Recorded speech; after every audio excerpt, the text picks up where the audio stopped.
places, but like It just my took overall time. record. So am I a terrible coach? I don't think so. No.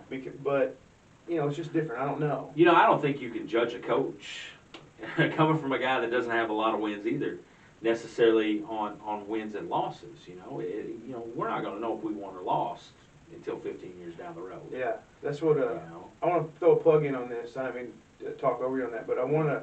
There's a book out there, and it is for you guys who haven't seen it. Look up Joe Ehrman. What's the book? Inside Out Coaching. Yeah, it's by Joe Ehrman. And the first half of the book, you're like, this isn't even a coaching book. It's about this dude's life story. But by the time you get through the whole book, like, it's an amazing book. And he says, this dude's won more games than anybody around, and he's still, talking about, he doesn't care. Like, 15 or 20 years, like you said, is when he's going to know if you won or lost. And he's dealing with, like, Baltimore inner city kids, and it's a great book, man. You can't control whether you win or lose. Right. You can't.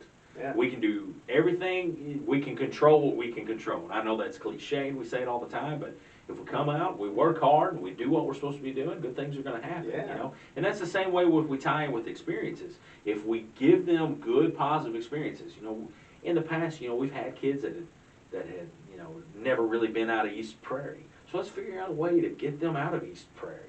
We took some kids to Mizzou football games. Let's take them to their flagship university, and let's show them what a university looks like and what college looks like, and let's give them a tour of the university. I went to the University of Missouri for a few years, so I know the campus, I know the history. I'm a big history buff guy.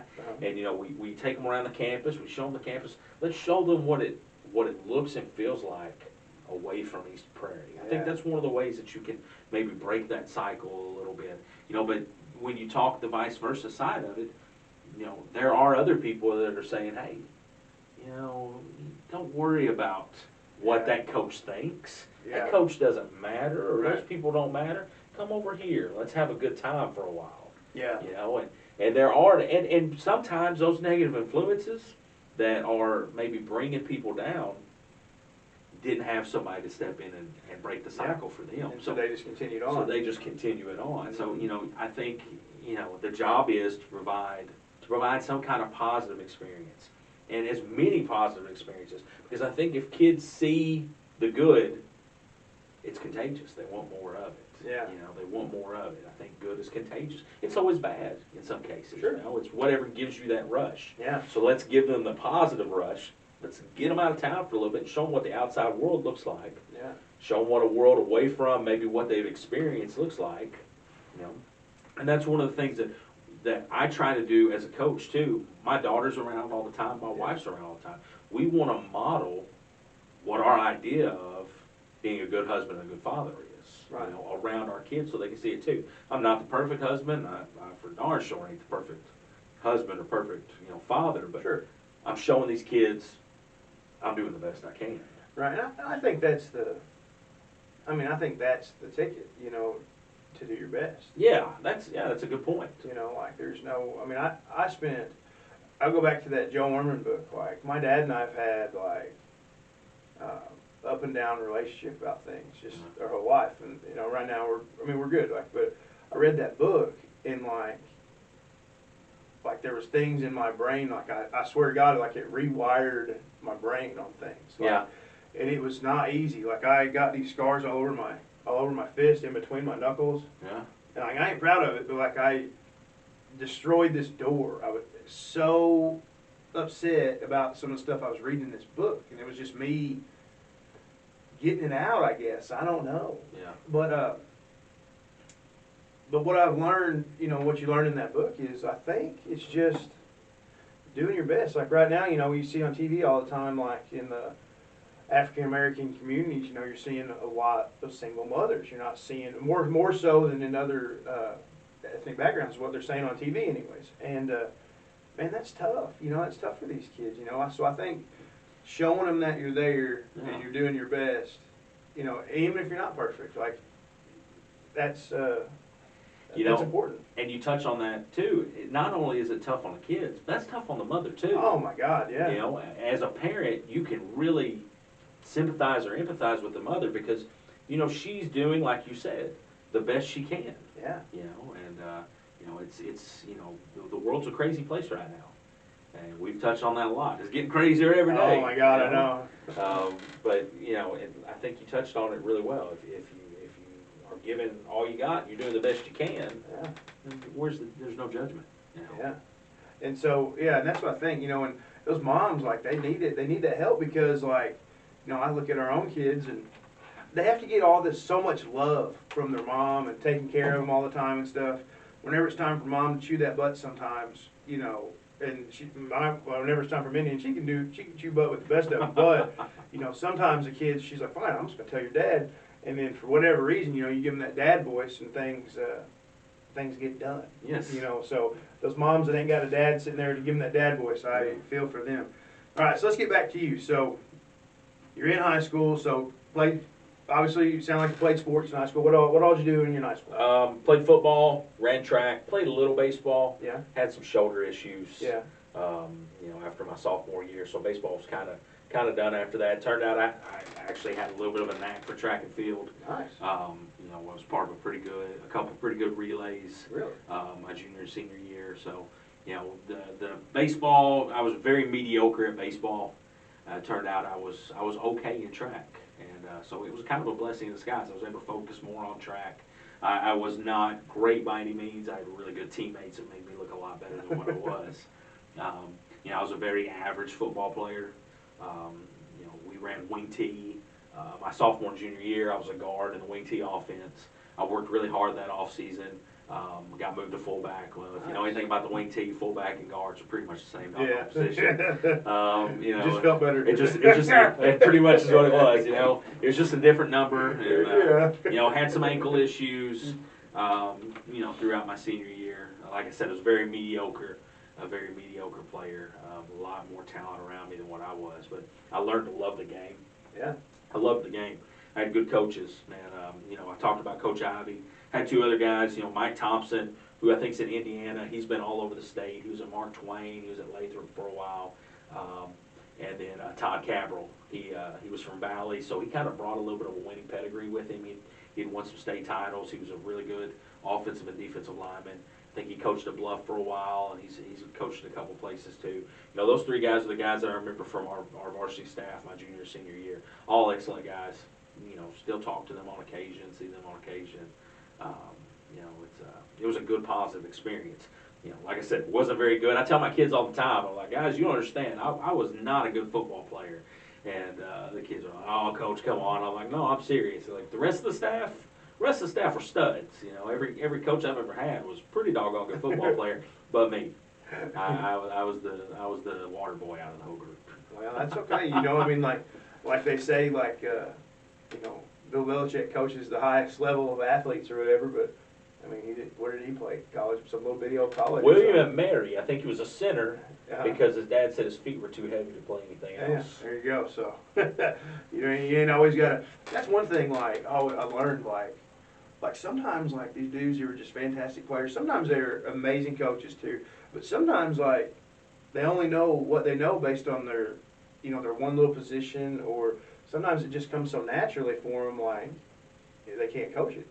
You know what I mean? Sometimes they can, and it's great. I'm not saying that, but I'm saying sometimes, like, things that just come so easy for people are hard to teach because they're like, no, you just do it. Like, you know what I'm saying? Like, I've seen it. Yeah, and then, like, you know, like I was pretty okay at football. I was pretty good at football as a high school player, just a hard worker, and I don't know, but like I always had to work really hard for things. I loved baseball, for real. Like I really loved baseball, but I was only okay at baseball. Maybe saying that I was okay at baseball might be saying I was better than what I really was. For whatever reason, I was okay, but it was better.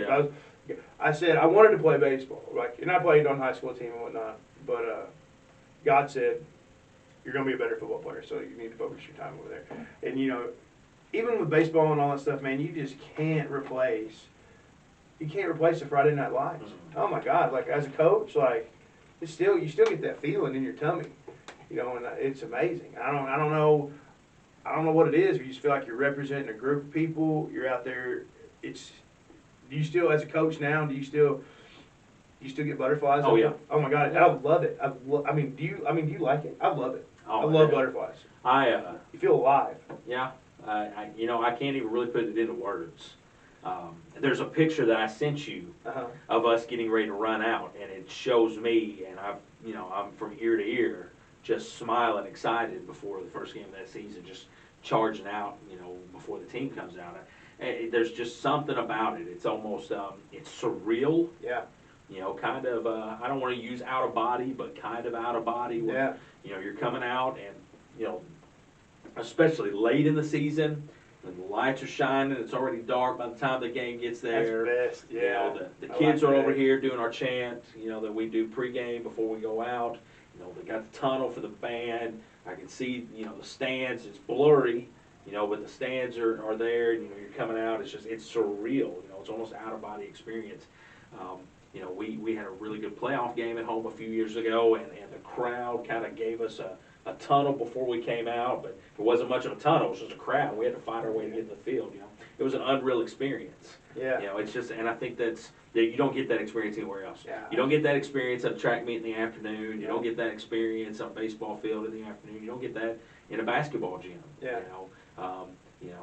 There's nothing like walking out between those lines on a Friday night. And there's nothing like walking out between those lines when you're prepared, or the feeling you get when you're not prepared. Yeah, when you go out and you're the worst feeling I think is when you think you're prepared and you've done everything you think you can, and you get out there and they're doing something totally different. Because I do defense or whatever, and we prepared insane level. I mean, it's insane how much we work on this stuff. I'm serious. It's crazy. And then you get out there, here I am giving away our secrets, but and it's not what you thought, and you're going, oh my God, that is the worst. Oh, no doubt. Dude, Park Hills one year, we thought we were, I was dude, I got these dudes. I was feeling good. I was cocky about it. Yeah. Not to the point where I was just I just felt like there was nothing else I could do to prepare more than what we did, I guess is what I'm trying to say. Yeah. And first play of the game, they came out and ran something we hadn't seen. And I was and they scored. Yeah. Because we were trying to do something different than what we normally do, and that was stupid on my part. But and then we got into our normal stuff, and it was fine after that. But you talk about your heart just sinking when they scored on that first play. I was like, oh my God. But ultimately it worked out. But man, dude, that's the worst feeling. Then the best feeling is obviously the opposite of that. When you're prepared and you go out there and you just kick butt. The first time I ever saw Power read. Yeah. I got that feeling. Yeah, this is bad. Yeah, what is that? That wasn't on film. Yeah. What is that? Yeah. And I remember that. I remember the first time in 2012, second game as a head coach versus Grandview, second play of the game, they came out and they ran Power read. Shuffle, shuffle, shuffle. Mm-hmm. What's that DN do? Gone to the house. Yeah. And I just remember Trey Porter was an assistant and Ben Walters was assistant. I remember looking at both those guys. That wasn't on film. Yeah. And you're going, oh, this is not good. And 49 points later, I'm still going, that was not on film. Yeah. How are we going to stop that? Yeah. I'd never seen it before. Yeah. When that kind of stuff, you got to just prepare, and then sometimes they get you. But anyways, let me. I was talking shop with you here. This is fun, but so you graduate. Let's go on to graduation here. What did you end up doing? You said you spent some time in Mizzou, so tell us about maybe let's touch on college and stuff. What happened there? Tell me about that. Right out of high school, I went to Southeast Missouri State for a year. Okay. Joined a fraternity, Lambda Chi Alpha. There you go. Wanted to go into healthcare management. Wanted to work. Wanted to run nursing homes. Some good money in it. Until I went to a nursing home. I went to a nursing home one day to do some job shadowing. It lasted about 10 minutes. They're paying you for the smell, I think. Oh man! The second I walked through the door, I realized it wasn't a life that I wanted. No. Yeah. I try to job shadow. It doesn't work out. My first year was kind of a wash in college. I wasn't very mature. I should not have moved away from home, and I was kind of in flux. I didn't know. This whole time I was, thinking I wanted to go into healthcare management. Now, full disclosure, my junior and senior year, I told my parents, I think every day, that I wanted to be a teacher and coach. And every single day my parents were like, no, I don't think that's what you want to do.